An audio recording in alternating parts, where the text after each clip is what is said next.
우리 조상 야곱이 이 우물을 우리에게 주셨고 또 여기서 자기와 자기 아들들과 짐승이 다 마셨는데 당신이 야곱보다 더 큽니까?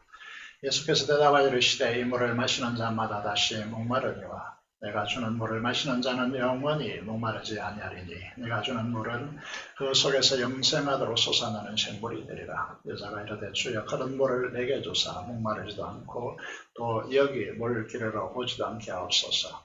이르시되 가서 네 남편을 불러오라. 여자가 대답하여 이르되 나는 남편이 없나이다. 예수께서 이르시되 네가 남편이 없다 하는 말이 옳도다. 내게 남편 5이 있었고 지금 있는 자로 내 남편이 아니니 이 말이 참되도다. 여자가 이르되 주여 내가 본이 선지자로소이다. 우리 조상들은 이 산에서 예배하였는데 당신들의 말은 예배할 곳이 예루살렘에 있다 하더이다. 예수께서 이르시되 여자여 내 말을 믿으라. 이 산에서도 말고 예루살렘에서도 말고 너희가 아버지께 예배할 때가 이르리라. 너희는 알지 못하는 것을 예배하고 우리는 아는 것을 예배하노니 이는 구원이 유대인에게서 납니다. 아버지께 참되게 예배하는 자들은 영과 진리로 예배할 때가 오나니 곧 이때라. 아버지께서는 자기에게 이렇게 예배하는 자들을 찾으시느니라. 하나님은 영이시니 예배하는 자가 영과 진리로 예배할지니라. 네, 오늘은 우물을 통하여서 상을 같은 세상 속에서 생수 대신 예수 그리스도로 사십시오 라는 제목으로 하나님의 말씀을 선포하고자 합니다. 지난주에 주님을 만난 사람들, 제자들을 말씀드렸습니다. 주님을 만난 사람들, 우리는 살펴보고 있죠. 베드로를 통하여서는 우리에게 과거로 현재를 사는 사람들이 아니다라고 증명하셨죠. 약속된 말씀을 통하여 그 미래를 내다보고 현재를 믿음으로 사는 사람들이다. 우리를 그렇게 말씀하고 있습니다. 나다나엘을 통하여서는 우리는 하늘이 열린 사람들이고 하늘로부터 내려오셔서 십자가에 죽으시고 부활하심으로 우리의 사닥다리가 되셨고 우리는 그분과 연합하여서 하나님 보좌 우편 영광의 자리까지 나아간 사람들임을 우리에게 말씀하고 있습니다. 이 사람들이 바로 우리들임을 천명하는 것이죠. 이 사실이 너무 엄청나고 너무 놀랍기 때문에 이걸 우리가 잘 알아들을 수 없습니다. 그래서 베드로전서 1장 3절 4절의 말씀을 보면 하늘에 안침받은 우리들이 어떤 사람들인지 진술하고 있습니다. 하나님께서는 이 말을 이해를 잘 못하기 때문에 이렇게 말씀하고 있죠. 그의 신비한 능력으로 생명과 경건에 속한 모든 것을 우리에게 주셨다. 그리고 그 보배롭고 지극히 큰 약속을 우리에게 주셔서 이 약속을 말미암아 너희가 정욕 때문에 세상에서 썩어질 것을 피하여 신성한 성품, 무엇을 말하는 것이죠? 하나님의 성품, 사랑과 거룩과 영광이라고 하는 성품에 참여하는 자가 되게 하셨다라고 그렇게 말씀하고 있습니다. 이렇게 예수 그리스도를 만난 자에게 주어지는 놀라운 축복이 무엇인지를 우리에게 말씀하고 있습니다. 그래서 이어서 지난주에 이어서 이제 예수를 만난 사람들을 여러분이 계속해서 소개하도록 하겠습니다. 요한복음 3장 우리가 건너뛰었는데 니고데모와의 만남을, 그리고 오늘 4장에서는 니고데모와 완전히 반대편의 삶을 살아가는 사마리아 여인을 우리에게 소개하고 있습니다. 우선 니고데모를 보면 유대인을 대표하는 상징적인 인물이죠. 바리새인이고 오늘날로 말하면 국회와 법원을 합쳐놓은 사내들인이라고 하는 공회의 어원입니다. 율법의 전문가이고 그 율법을 가르치는 랍비 선생님입니다. 요한복음 3장 1절에 보면 사도 요한은 이 니고데모를 유대인의 지도자라고 그렇게 소개하고 있고 10절에 보면 이스라엘의 선생으로서 예수님께서 그렇게 니고데모를 지칭하고 있죠. 주님께서 그에게 말씀하시죠. 요한복음 3장 3절에 보면 어떻게 말씀하시죠? 진실로 진실로, 이 말은 이제 헬라어로 우리가 사용하는 아멘입니다. 아멘 아멘. 네게 이른다. 사람이 거듭나지 아니하면 하나님의 나라를 볼 수 없다라고 말씀하고 있습니다. 무슨 말씀을 하고 있는 것이죠? 신학의 경력, 직분, 사회적 위치, 재산 이런 여부를 떠나서 가장 우리에게 중요한 것이 무엇이라는 것이죠? 거듭난다라고 하는 것이라는 것이죠. 거듭나지 아니하면 하나님 나라를 볼 수 있습니까? 볼 수 없습니다. 그 다음에 어떻게 하면 거듭날 수 있습니까? 이 질문에 대해서 우리에게 중요하죠. 그래서 3장 5절에 보면 어떻게 거듭납니까? 물과 성령으로 거듭나지 아니하면 하나님 나라에 아예 들어갈 수 없다. 그래서 거듭난다라고 하는 말은 위에서부터 난다라고 하는 헬라어입니다. 그래서 우리가 물과 성령으로 거듭난다. 거듭남의 비밀을 이제 말씀하시죠. 물과 성령으로. 성령으로 거듭난다는 말은 우리는 잘 알고 있습니다. 성령께서 주님의 십자가 부활의 복음을 깨닫게 하시죠.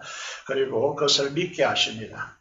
우리 스스로 믿는 것이 아닙니다. 성령 하나님께서 일으키는 역사라고 하는 것이죠. 그 믿는 자의 죽었던 영을 다시 살리시고 그 살린 영과 소통하시는 분이 성령 하나님이시고 그래서 우리는 성령으로 거듭난다라는 말을 이제 이해하고 있습니다. 여기까지 문제가 없죠. 근데 두 번째, 물이 이제 혼돈을 가져오는 것이죠. 물로 거듭난다라고 하는 말에 대해서 이제 신천지 이단은요, 기성교회들이 이것을 세례로 이렇게 잘못 가르쳤다라고 정죄하고 이 물을 말씀의 씨, 썩어지지 않는 말씀의 씨앗으로 그렇게 가르치고 있습니다. 이 근거로 베드로전서 1장 23절 우리는 잘 알고 있는 말씀인데 썩지 않는 말씀의 씨로 우리는 거듭났다라고 하는 말씀인데요. 기성교회가 불명확하게 진리를 흐린다고 호도합니다. 그래서 교만과 오만에 그들이 빠져있는 것이죠. 그래서 이 물이 무엇인지를 여러분과 함께 나누고자 하는 것입니다. 요한복음을 기록한 물과 성령으로 거듭나지 아니하면 하나님 나라를 볼 수도 없고 들어갈 수도 없는데 이 성령으로 난다는 말은 이해하셨을 것으로 그렇게 보이고 물에 대하여서 이제 같은 사도 요한이 기록한 요한일서 5장 6절에서 8절의 말씀을 보면 이렇게 세세하게 좀 상세하게 기록하고 있죠. 이는 물과 피로 임하신 이시니 곧 예수일 것이더라. 물로만 아니요 물과 피로 임하셨고 증언하는 이런 성령이시니 성령은 진리. 이 진리를 이제 헬라어로 참으로 해석해야 된다라고 여러분 친절하게 여러분 성경제 표기해 놨습니다. 증언하는 이가 셋인데 성령과 물과 피라. 또한 이 셋은 합하여 뭐라고 합니까? 하나라고 말씀하고 있습니다. 이 말씀을 통해서 이 물이 무엇인지를 설명하고 있죠. 예수님께서 물과 피로 구성된 육신을 얻고 이 세상에 오셨습니다. 예수님은 요한에게 물세를 받음으로써 세상 죄를 지고 가는 하나님의 어린 양, 다시 말해서 대속의 천물이 되셨습니다.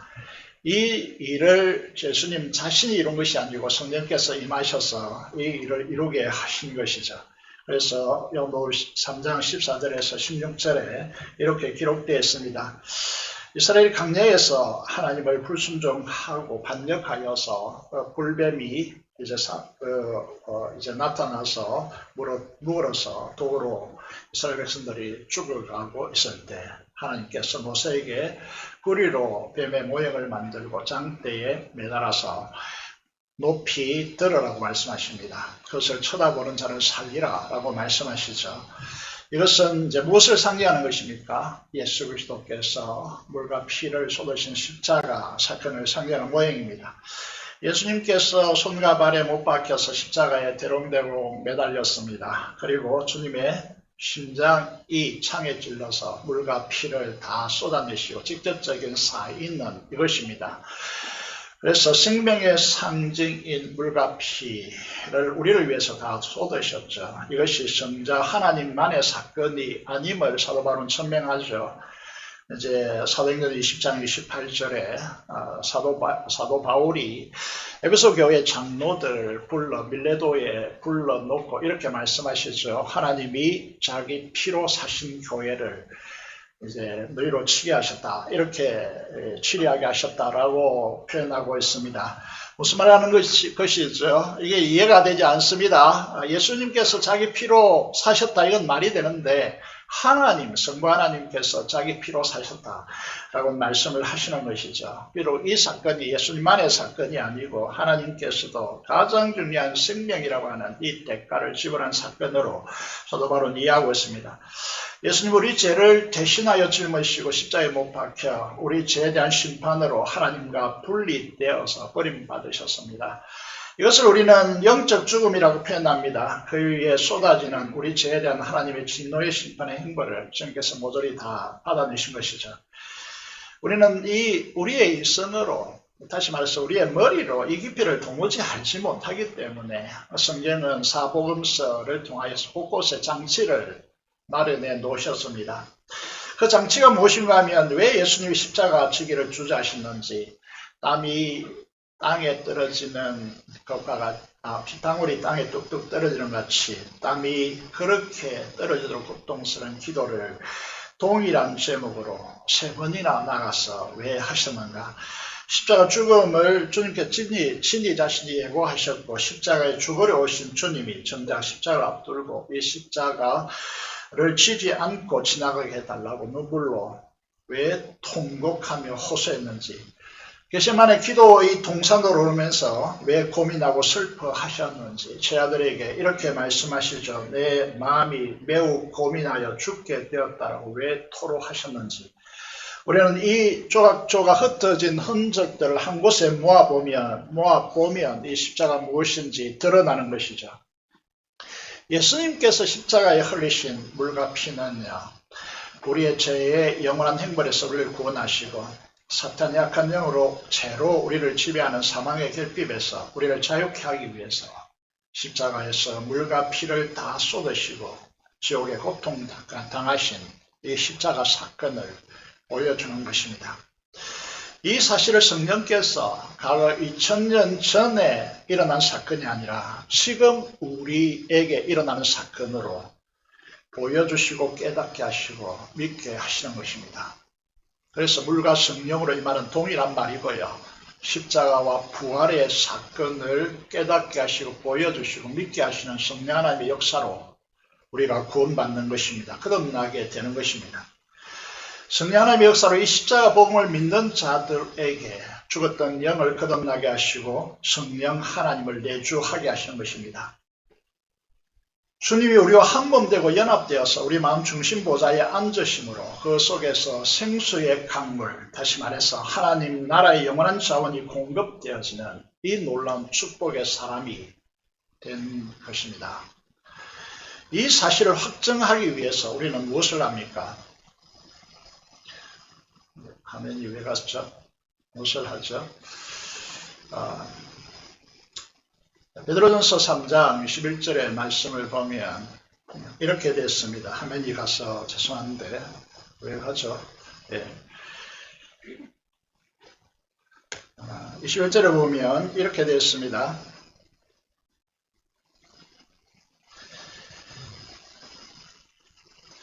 이것은 정표라고 말씀하시죠. 정표라고 말씀하시면서 우리는 예수 그리스도께서 부활하심으로 말미암아 이제 너희를 구원하는 본이 곧 세례라. 이는 육체의 더러운 것을 제하여 버림이 아니요 하나님을 향한 선한 양심의 강군이라고 그렇게 말씀하고 있습니다. 그래서 우리에게 있어서 여러분 끊임없이 죄의 정상으로 나타난 죄로 인하여 드러나는 죽음의 정상 가운데 시기하고 질투하고 이런 이제 삶으로 살아가지 않고 우리 속에서 주님께서 마음 중심에 자정하시고 성령 하나님을 통하여 의와 평강과 희락이 넘치는 그런 사람으로 살아가는 존재다. 이것을 확정하는 것이 세례입니다. 그래서 물로 세례. 그래서 이 구원의 체계는 반대하고요. 단순하게 신천지처럼 가르치는 대로 A는 B다 이렇게 설명하지 않습니다. 성경은.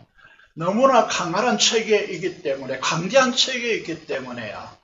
물과 피와 성령을 이 체계, 광대한 체계를 이제 하나로 묶어서 하나라고 이렇게 설명하는 것입니다.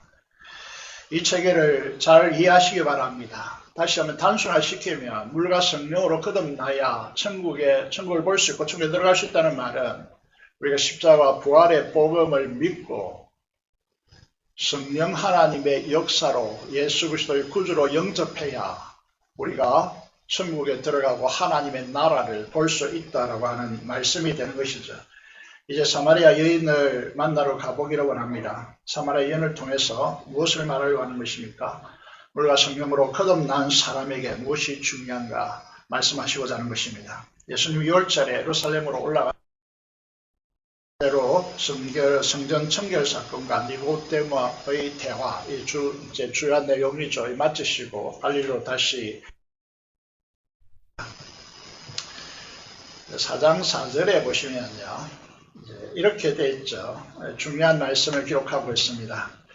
사마리아로 통과하여야 하겠는지라 이렇게 기록되어 있습니다. 이 말씀은 의도적으로 어떤 일이 일어나도 반드시 이곳으로 가야겠다는 주님의 결단을 말씀하시는 것이죠.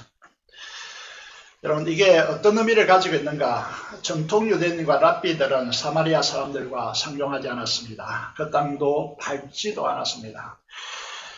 이곳에 지도로 나타나는 대로 이곳에 중요한 지점이 있습니다. 그것이 그리심산인데요. 구약을 아는 성도들은 잘 알겠지만은 이 에발산과 그리심산과 에발산, 그리심산은 오른쪽에 있고 에발산은 왼손에 있는데 이스라엘 백성들을 그곳에 모아놓고 너희가 순종하면 축복을 받을 것이고 이 불순종하면 저주를 받을 것이다 선포된 중요한 유서 깊은 이제 곳이 그리심산이죠.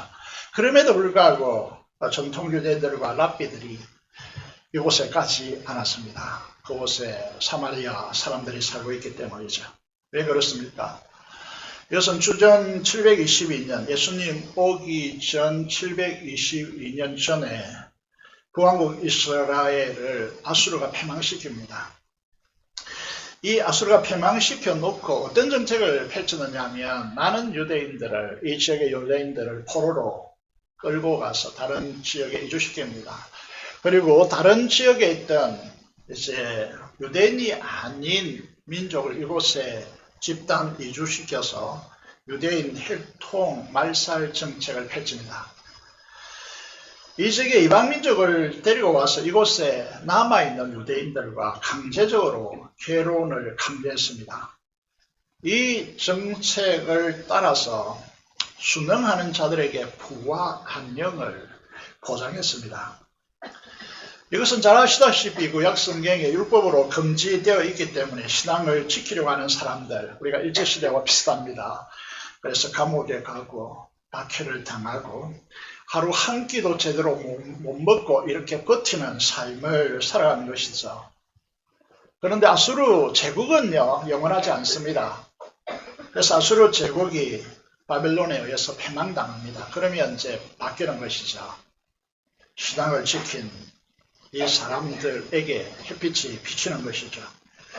그래서 아수르 혼혈 정책을 거부하고 하루에 한 끼로 생명을 유지하면서 그들의 신앙을 지키며 혈통을 유지한 사람들에게 새로운 세상이 찾아오는 것이죠.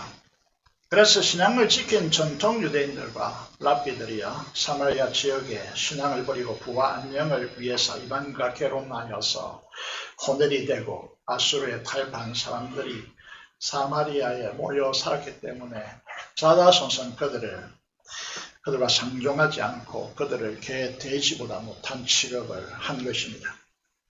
그래서 정통 유대인들은요, 랍비들은 어떻게 합니까? 사마리아로 통과하지도 않고 사마리아 사람과 상종하지도 않은 것입니다. 이것이 간섭이고 통념이었던 것이죠. 그런데 지도를 보면 아시겠지만 예루살렘에서 이 사마리아 지역까지 55km 정도, 이 수가성까지는 50km 정도 보입니다. 50km를 도보로 이동하려면 한 13시간은 걸릴 것으로 그렇게 보여집니다. 예수님께서 시대적 통념과 가치관 속에서 차별과 명소 그리고 편견과 차별의 역사를 넘어서 한 여인을 구원하기 위해서 이 먼 거리로 걸어가시는 것입니다. 우리 교단이 신사참배하지 않았다는 이유로 타교단과 교를 중단하고 또 마치 재판관처럼 우리가 이 시대에서 굴어서는 안 됩니다. 구원의 복음은 모든 역사를 초월하는 것입니다. 어느 누구에나 구원은 차별이 없는 것이어야 한다는 것이죠. 우리가 우월감이 아니라 긍휼의 마음이 우리 안에 작동되어야 하고 우리의 역사 속에서 구원의 문제를 역사하고 걸면 안 된다라는 사실을 주님께서 보여주시는 것이죠. 주님은 사마리아 여인 같은 나 한 사람을 찾기 위해서 하늘 영광 보사 버리시고 배를 넘고 바다와 강을 넘고 산을 넘어서 누추하게 마읍간 같은 우리 마음으로 찾아오신 분이 예수 그리스도이십니다.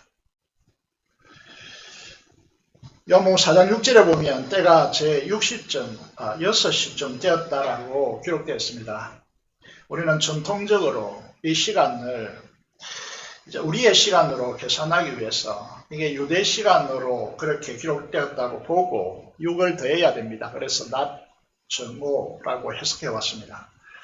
최근에 요한복음을 연구하는 학자들이 그들이 펴놓은 책을 통하여서 요한복음에 나타난 시간들은 유대식 시간이 아니고 로마식 시간으로 그렇게 주장하고 있습니다.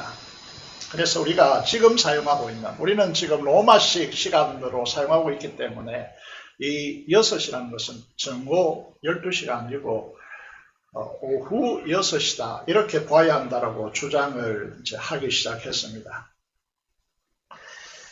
그래서 이게 이제 우리는 혼돈을 가져오는 것이죠, 그죠?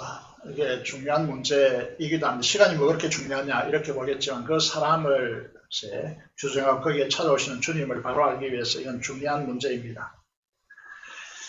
여러분, 이 걔네, 오후 6시로 보는 이 걔네를 이제 우리가 생각해 보기 위해서, 12시인가, 오후 6시인가, 이제 이걸 보기 위해서요. 저는 이제 요한복음 19장 14절을 이제 보아야 한다고 생각합니다. 여기에 보면 예수님께서 빌라도 법정에서 재판받는, 그래서 빌라도가 와서 그 재판석에 앉은 시간이 제6시라 이렇게 되어 있습니다. 그래서 제6시 이것은 이제 이것은 이게 언제인가 그대로 이제 봐야 된다. 그래서 아침 6시로 봐야 된다. 이렇게 주장하는 셈이 사마리아 여인을 만났던 예수님의 시간대를 오후 6시라고 하면 이 요한복음 19장 14절은 오전 6시다. 이렇게 봐야 한다라고 주장하는 것이죠. 그래서 이것이 왜 잘못된 것인가 여러분께 말씀드리고자 합니다. 이게 혼돈이 왔기 때문에요. 자, 결론적으로 말씀드리면 이게 이제 예수님께서 재판하는 그 시간이요. 새벽 6시가 될 수가 없습니다. 아무도 이 시간에 재판하지 않습니다. 유대 문화 속에서 밤에 재판하는 것이지 이렇게 새벽 6시부터 재판하는 곳은 없습니다. 그래서 밤 12시로 규정하고자 하는 것입니다. 그래서 그렇게 넘어가 보면 예수님께서 사마리아 여인을 만난 시간이 결론적으로 난 12시다라고 규정합니다. 이 말씀을 전하는 이유는 저기에 목회자 한 분이 이 요한복음을 이 본문을 강의하면서 이제 요런 새롭게 등장하는 요한복음 학자들의 견해를 빌려서 이거 오후 6시다 12시가 아니다라고 설교했기 때문에 교정하고자 하는 것입니다. 사마리아 수가성의 정오에 물을 길러 온 여인이 어떤 여인일까요? 요한복음 4장 16절에 보면 예수님께서 내 남편을 불러오라고 예수님께서 말씀하십니다. 그에 대한 답변이 무엇이죠? 나는 남편이 없다라고 그렇게 말합니다. 이 부분을 우리가 이해하기 위해서 또 하나의 선입관을 제거하고자 합니다. 무슨 제거하고자 하느냐 하면 여러분 요한복음 4장 17절 18절의 말씀을 보면 네 말이 옳도다. 너에게 남편이 5이 있었고 지금 있는 자도 네가 살고 있는 자도 네 남편이 아니니 네 말이 참되도다 라고 말하고 있습니다. 우리는 이 말씀을 어떻게 해석해 왔느냐 하면 남편이 5이나 있었고 지금도 남편 아닌 자를 데리고 산다. 마치 주도권이 이 여자에게 있는 것처럼 해석을 했습니다. 그래서 구약의 호세아 선지자의 아내 되는 불륜의 대표적인 고멜과 같은 이 사마리아 여인을 불륜의 대표적인 추악한 여인으로 선정하고 본문을 들여다보려고 하는 것이죠. 큐티 자로집 보시죠. 큐티 여러분 하시고 계시죠. 큐티 자로집 해석란에 보면 예수님 당시 1세기는 여자에게 주도권이 주어져 있지 않았습니다. 남성이 주도권을 가지고 있었습니다. 이혼 정서를 써주면 끝입니다. 그에 대한 아무런 제대가 없었던 것이죠. 그래서 이 여인은 남편이 5이나 있었고 지금 같이 사는 자도 이 남편이 아니다 라고 하는 이 의미는 사별했거나 혹은 이혼당했다라고 하는 의미를 담고 있습니다. 이 여인의 삶을 한번 좀 추적해 보면 새 남자를 만날 때마다 이번만은 행복하리라 그 가정을 지키고 또 이제 정상적인 가정을 가지고자 입술을 깨물고 견디는 삶을 살았을 것입니다. 남자 위주의 사회 속에서 이제 남자들이 이 여인을 향하여 상처 주는 말을 수없이 했을 것이고 그 소리를 들으면서도 인내하면서 가정을 지키고 행복을 지키라고 결심하며 인내하며 살았을 것으로 보입니다. 그렇지만 그의 능력으로 실패하고 모두 실패하고 말았고 지금 살고 있는 남자가 혼인신고도 해주지 않는 정상적인 살아가고 있지 않습니다. 참으로 숨기고 싶은 과거요 현실인 것입니다. 이 사마리아 여인은 누구를 말할까요? 왜 성경에 이 사마리아 이 여인을 기록하고 한 장을 전체를 다 할애하고 있을까요? 그것은 바로 이 사마리아 여인은 다름 아닌 우리 자신들이기 때문에 그렇다라는 것이죠. 여러분 이게 이제 사람마다 정도가 있겠지만 사마리아 여인처럼 우리는 다 알고 있습니다. 내 안에 울고 있는 내가 있다라고 하는. 내가 이렇게 살아가고 있지만은 아무에게도 보이지 않는 내 자신만이 알고 있는 내 안에 울고 있는 상처 입은 울고 있는 나를 우리는 너무나 잘 알고 있습니다. 그래서 헨리 나우의 내 상처 입은 현대인의 실상을 적나라하게 이렇게 보여주고 있습니다. 1장에 보시면요. 현대인을 가리켜서 핵가족 시대를 살아가는 인생들이라고 그렇게 규정하고 이 말이 무슨 말일까요? 단절된 세상 속에 살아가고 있다라고 하는 것입니다.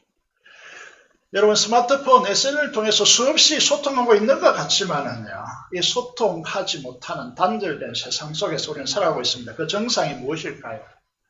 무엇이 환상이고 무엇이 현실인지 누구를 믿어야 하고 누구를 믿지 않아야 되는지 여러분 이 말을 하면 너무나 이제 피부 무엇을 해야 하고 무엇을 하지 말아야 하는지 어떤 사람에게 아니요 라고 말하고 어떤 사람에게 예 라고 말해야 하는지 명확한 구별을 할 수가 없다는 것입니다. 이런 현재의 포로가 되었고 현재에 붙잡혀 있기 때문에 과거와 미래와 적절한 연관성을 갖지 못하고 주변인으로 현대인들이 살아가고 있다는 것이죠.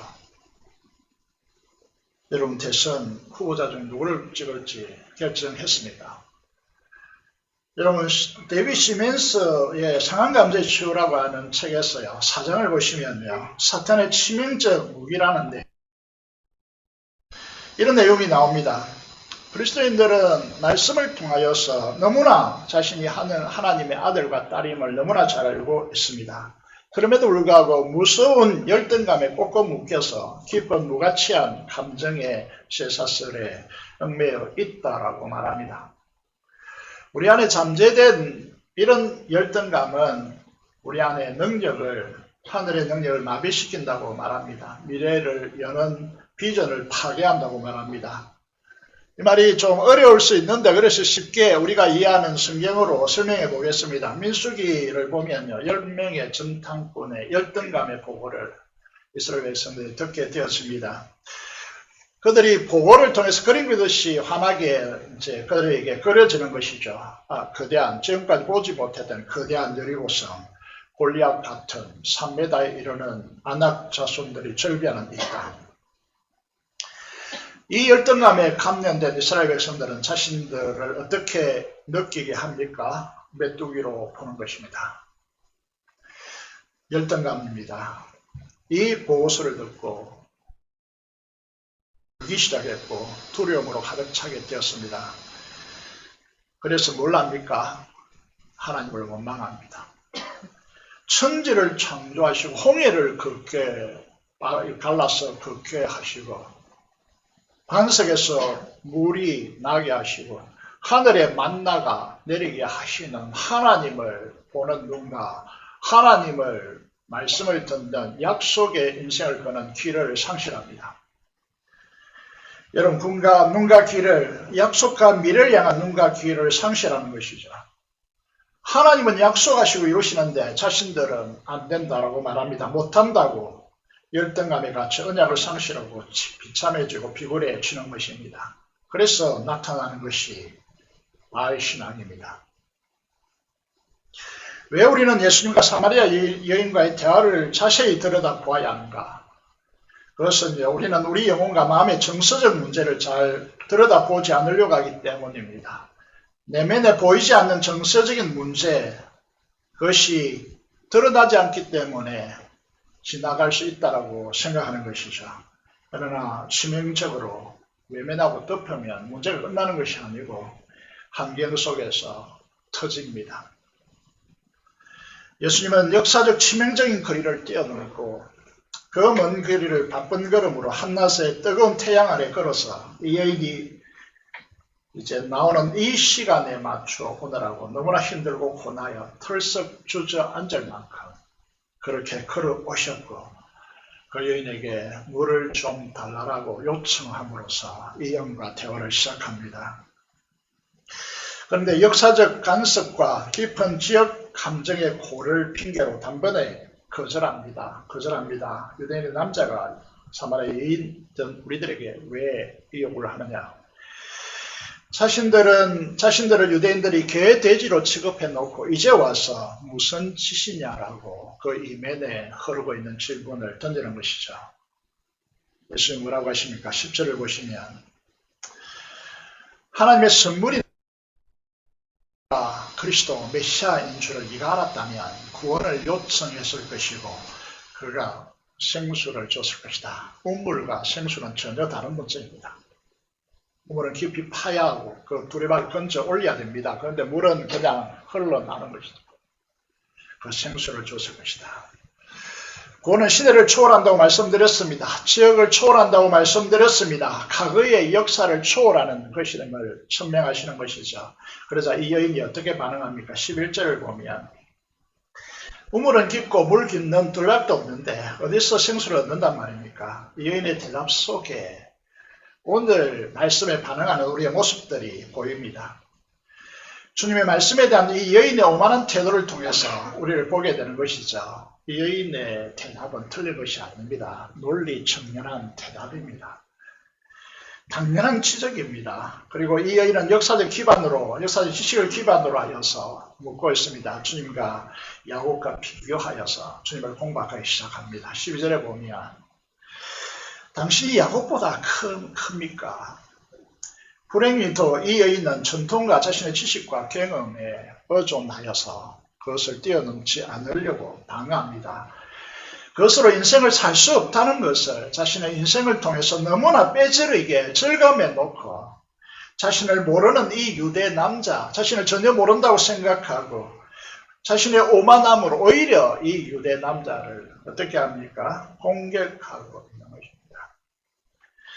자신의 내면을 숨기는 것이죠. 오히려 공격의 대상으로 삼는 오만함의 극치를 보여주고 있고 우리의 모습들이 여기에 비춰오고 있습니다. 이 여인이 집착하고 있는 것은 무엇입니까? 물 깊는 것입니다. 13절 14절을 보면 주님이 이 여인에게 엄청난 말씀을 선포하시죠. 주님이 주시는 생수를 마시는 자는 영생하도록 솟아나는 영원히 목마르지 않는 샘물이 되리라고 말씀하십니다. 이거는 엄청난 여인은 어떻게 이 말씀에 반응합니까? 주여 이런 물을 내게 주사 목마르지도 않고 또 여기 물길로 오지도 않게 하옵소서. 이 여인의 반응을 잘 보셔야 하는 이유가 무엇입니까? 우리가 말씀을 듣고 반응하는 자세들이 대체로 이렇기 때문에 그렇습니다. 이 여인이 집착하고 있는 것이 무엇입니까? 사람의 눈을 피할 뜨거운 태양과 숨이 턱턱 막히는 40도를 넘는 이 날씨 층후에 이곳에 와서 물을 길러야 하는 이 인생의 고통을 안고 살아가는 이 여인. 영원히 목마르지도 않고 영원히 솟아나는 샘물이라면 그 물을 내게 좀 주봐라 라고 그렇게 말하고 있는 것입니다. 이 오만함의 집착은 말씀이 들리지 않습니다. 그래서 이 집착은 우리의 눈과 귀를 잃게 한다는 것입니다. 얼핏 보면 이 여인은 주님의 말씀을 믿고 100% 수용하는 것 같이 말씀이 들려옵니다. 그러나 실상은 정반대의 반어법입니다. 아니 세상에 한 번 먹고 평생 목마르지 아니하는 그런 물이 여러분 인생을 통해서 경험해 보셨습니까? 있을 수 있겠습니까? 그런 물이 있다면 한 번만이라도 주보십시오. 내가 경험해야 내가 아는 거 아닙니까? 어디서 사기치고 있습니까? 항변하고 있는 것입니다. 무슨 말이죠? 우리 말씀을 들을 때 전부 다 아는 것처럼 착각을 일으킵니다. 그래서 말씀이 선포될 때 뭐 아는 말을 하고 있는데 눈 감고 졸고 이렇게 하는 태도를 우리가 가지고 있는 거 아니겠습니까? 주님의 말씀은 영원히 목마르지 않는 영생하도록 솟아나는 샘물이 된다고 하는데 정말 그 물을 여러분 마시고 있습니까? 마셨습니까? 이 사마리아 여인은 이 말씀의 의미를 알아들을 수가 없습니다. 그래서 어떻게 바꿉니까? 내가 이렇게 고생하는 것 없게 해달라고 역시의 편리와 안락함으로 바꾸는 것입니다.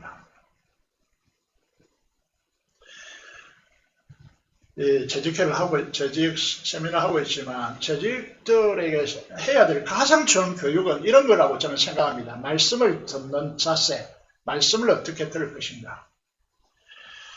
이런 것입니다. 유대 강야 동굴에서요. 오래된 고서들이 발견됩니다. 그래서 오랜 세월 동안 훼손되었고 그냥 버려야 할 책 정도로 여깁니다. 그래서 동굴에 양치면서 이렇게 돌아다니는 동굴에 가고 장난치고 숨바꼭질하고 이러면서요. 그쪽에 책이 발견됩니다. 고물상에게 종이값 정도를 받고 파는 것이죠. 그런데 이게 뭡니까? 훈문정은 해로운과 같은 그 가치를 매길 수 없는 구약 성경을 사보는 것입니다. 이 여인이 가진 오만함의 편견으로 말씀을 자기 선입견으로 판단하는 이 태도는 눈과 귀를 잃게 만드는 것입니다. 하나님의 말씀을 듣지 못하게 만드는 것이죠. 오늘 많은 분들이 이게 내가 먹고 사는 것과 무슨 관련이 있기에 그렇게 목사님이 피태를 올려가면서 말씀하십니까? 이런 태도인 것이죠. 예수님은 이런 오만함으로 자신을 방어하고 심지어 예수님을 모독하는 여인을 어떻게 하십니까? 남편의 문제를 통하여서 아픈 과거와 수치스러운 현실의 실상을 공개하고자 하는 것입니까? 이 여인에게 수치심을 안겨주기 위한 것입니까? 오만한 비아냥의 모독을 보복하는 것입니까? 아닙니다. 주님은 이 여인을 너무나 사랑하셔서 13시간의 도구로 이 시간에 맞춰서 여인을 만나기 위하여 찾아오신 분이십니다. 그리고 그에게 정말 영생하도록 솟아나는 선물을 주기 위한 것입니다. 주의 말씀은 단순한 것이 아닙니다. 이 말씀의 선포가 어떻게 우리 마음에 성령 하나님의 역사로 큰 함성으로 그 내면이 주님의 음성으로 울리는가? 이게 이제 우리에게 중요한 문제죠. 사별을 했든지 이혼을 당했든지 5명의 남편이 차례대로 이 여인의 곁을 떠나갈 때 이 세상에 인간이 이제 경험하는 가장 크다는 고통은 이별의 고통입니다. 이 고통 가운데 남편을 위해 가족을 위해 이 여인이 할 수 있었던 것이 아무것도 없었습니다. 자기의 능력으로 이것을 통제할 수 없었던 것이죠. 그런데 주님의 이 말씀을 통하여 무엇이 들리느냐 하면 내면에 울리는 예리하게 파고드는 주님의 세밀한 음성이 그에게 들리기 시작하는 것입니다. 지금 이게 한결같이 우리가 말씀을 듣고 있지만 여러분 내면에 움직이는 역사는 다 다릅니다. 여러분 상황에 따라서 다 다른 것이죠. 이 주님의 드러나지 않는 내면의 소리가 그의 영혼에게 들리는 것입니다. 그런데 어찌하여 아직도 너 자신을 내려놓지 않고 뻗대고 방어하고 자신의 말씀 위에 두려고 하느냐라고 내면의 소리가 들리는 것입니다. 19절을 보면 이 주님의 역사 앞에서 이 사마리아의 이는 무릎 꿇습니다. 뭐라고 합니까? 내가 보니 선지자로서이다. 여러분에게 이 주님이 보이십니까? 이 주님의 음성이 들리십니까? 나의 주, 나의 하나님이라고 그분 앞에 진정으로 엎드려 그분을 경배해 본 경험이 있습니까? 이 사마리아 여인은 자신의 오만함의 겉옷을 벗어 던집니다. 주님의 날카롭게 예리하게 파고드는 하나님의 말씀 앞에 굴복합니다.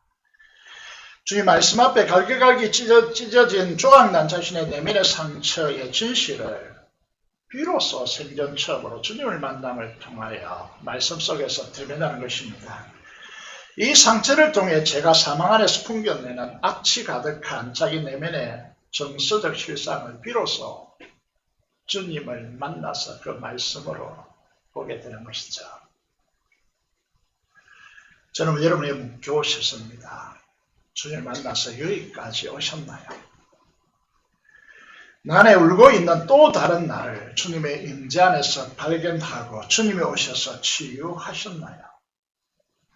다시는 사탄의 악한 영으로 상처 입은 정서를 타고 내 영혼을 해주지 못하도록 성령께서 온전히 쌓아내는 참 안식을 경험하셨나요?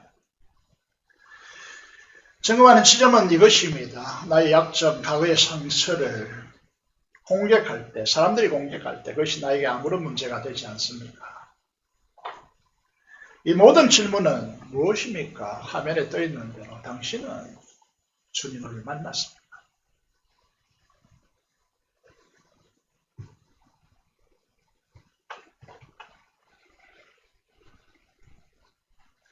지난주 금요 기도 찬양 시간에 이 찬양을 불렀습니다.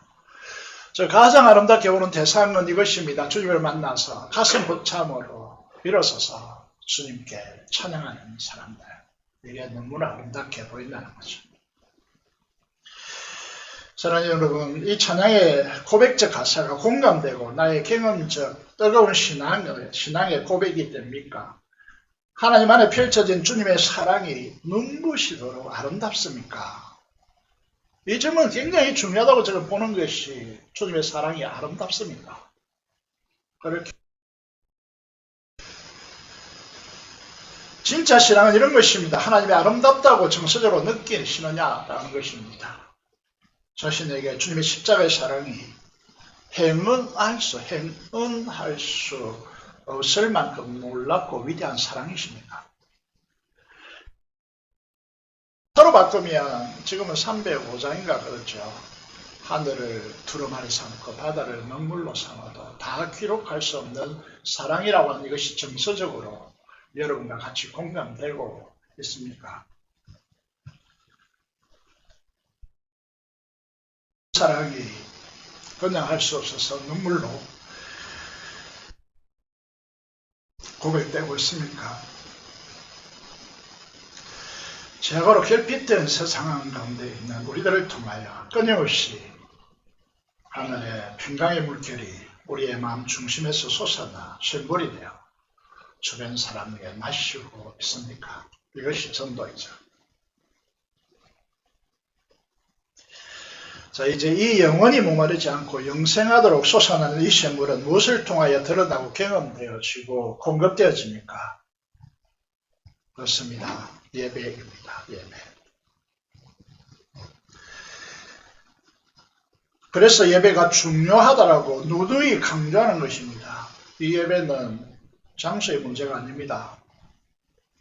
그리심산의 문제도 아니고 시온산, 예루살렘의 문제도 아닙니다. 그러나 중요한 것은 장소 형식이 아닙니다. 여러분, 왜 이 예배를 이렇게 가져갑니까? 이게 중요한 것이 아니라는 거죠. 여러분, 이 예배 순서를 다 파괴해버리고 여러분 예배를 드린다 할지라도 그게 참된 예배가 아니다라고 말했으면 안 된다는 거죠. 장소와 형식이 중요한 것이 아닙니다. 예배를 결정하는 절대적인 것이 무엇입니까?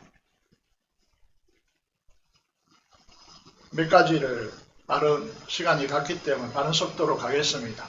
21절을 보면 예배는 예배 드리는 대상이 명확해야 예배가 됩니다. 사람이 예배의 대상이 아닙니다. 예배는 설교자도 찬양대도 기도자도 우리의 관심에 꿈을 준 대상이 아닙니다. 오직 하나님 아버지만이 우리의 예배의 대상입니다. 이것이 예배자들을 헛된 욕망과 이기심으로부터 자유하게 해줍니다. 참된 예배자가 되는 중요한 통로라는 것이죠. 두 번째 문제 22절을 보시면요. 예수님께서 이 산도 말고 저 산도 말고 여러분 하나님을 예배하는 때가 온다고 말씀하시고 구원이 유대인에게서 난다고 사마리아 여인에 그렇게 한 맺힌 역사가 주전 722년부터 이렇게 수없이 흘러왔는데 지역 감정 이게 전혀 문제를 예수님께서 이제 문제가 되는 문제인데 오늘 이 시대에서요 이런 진리를 잘 선포할 수가 없죠. 그래서 주님께서 말씀하십니다. 구원이 유대인에게서 나느니라. 무슨 말씀이죠? 왜 유대에서 난다고 합니까? 다윗의 혈통으로 오시는 메시아가 구원을 주고 구원받은 자가 예배할 수 있기 때문에 거듭난 자만이 예배할 수 있기 때문에 거듭나지 못하면 이건 예배가 안 됩니다. 구원받은 자가 예배하는 것이지 영이 없는 사람이 하나님을 영이신 하나님을 아련할 수 없고 만날 수 없기 때문에 구원받은 자가 예배합니다. 여러분 아무리 내가 예배하고자 해도 구원받지 못하면 예배가 안 됩니다. 하나님을 만나야 예배하죠. 그래서 예수님께서 이것을 정확하게 짚는 것이죠. 누가 예배할 수 있습니까? 구원받은 자가 예배할 수 있습니다. 세 번째 문제, 어떻게 예배할 수 있습니까? 우리가 잘 아는 대로 23절, 24절입니다. 영과 진리로 예배하라고 말씀하고 있습니다. 이 부분에 명확하게 좀 설명을 할 필요가 있을 것 같습니다. 영은 정성이 아닙니다. 영은 성령 하나님을 말하는 것입니다. 성령 하나님 안에서 예배해야 합니다.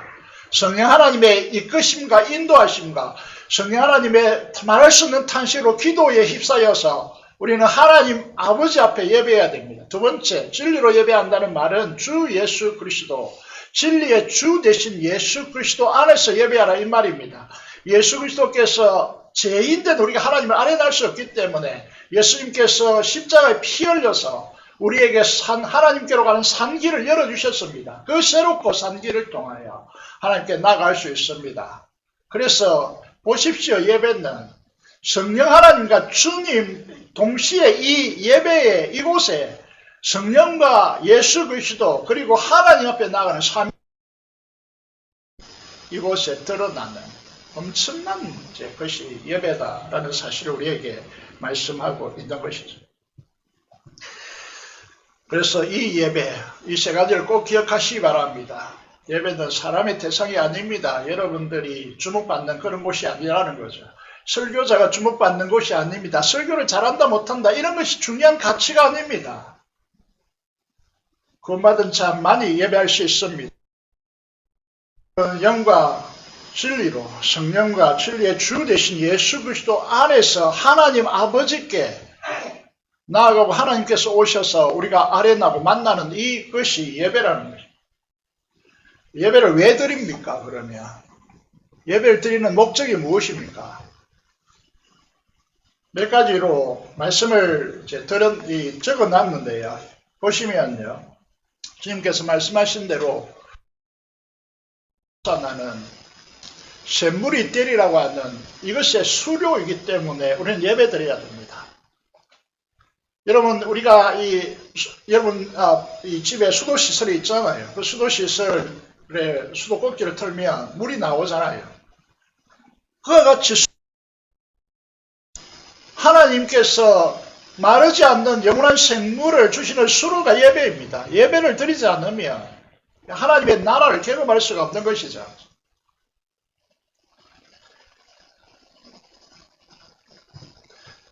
예배는 구원받은 자가 예수 그리스도 안에서 회복된 하나님 아버지와의 관계를 지속하고 강화시켜주는 통로가 됩니다. 예배는 충만한 임재 속에서 살아계신 영이신 하나님의 행존을, 살아계신 하나님의 행존을 경험할 수 있는 유일한 통로이기 때문에 이 예배가 너무나 중요한 것이죠. 그래서 우리는 이런 말을 씁니다. 예배를 대체할 수 있는 것은 전혀 없다라고. 성경 공부도 제자훈련도 회의도 어떤 것도 이 예배를 대체할 수 없습니다.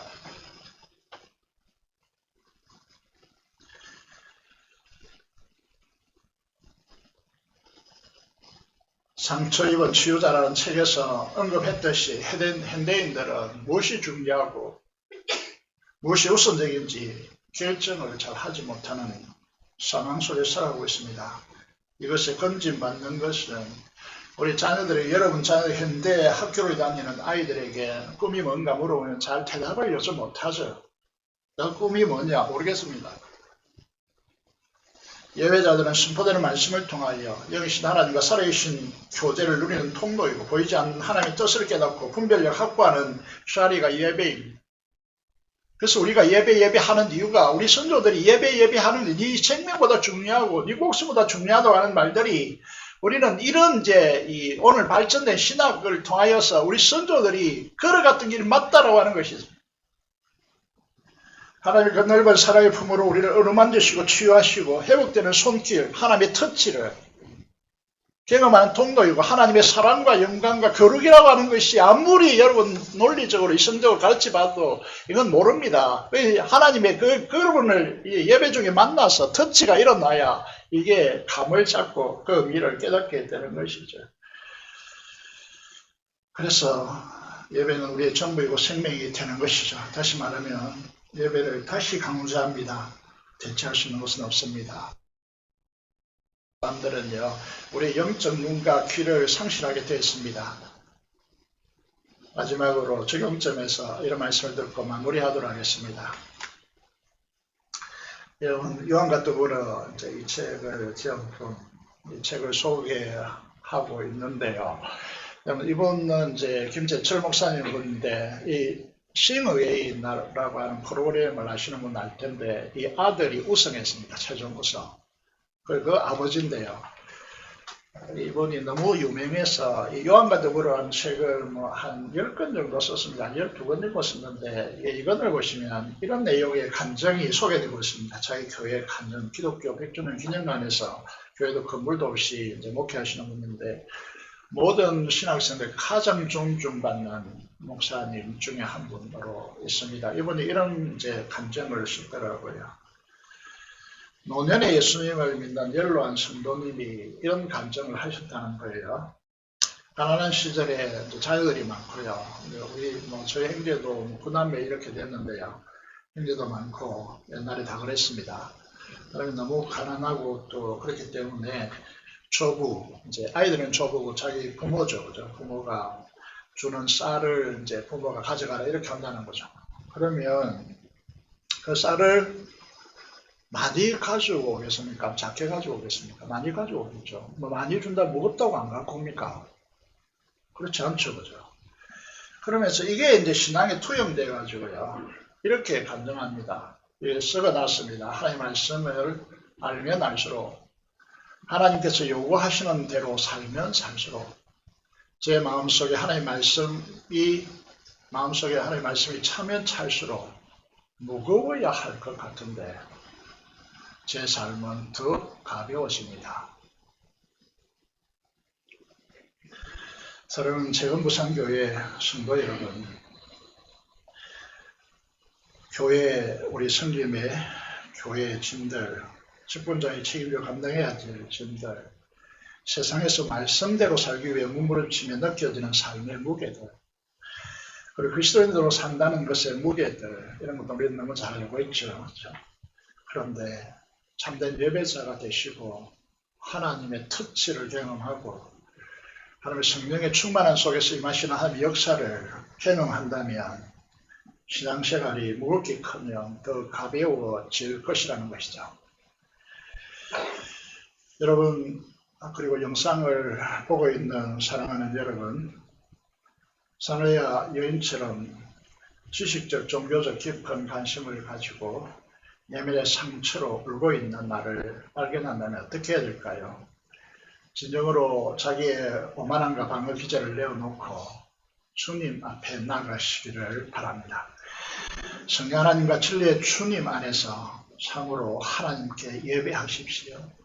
거기서 치유를 경험하십시오. 사람들이, 여러분 주변의 사람들에게서 그 원인과 그 만족을 추구하지 마십시오. 사람들이 줄 수 있는 거 아닙니다. 주님이 주십니다.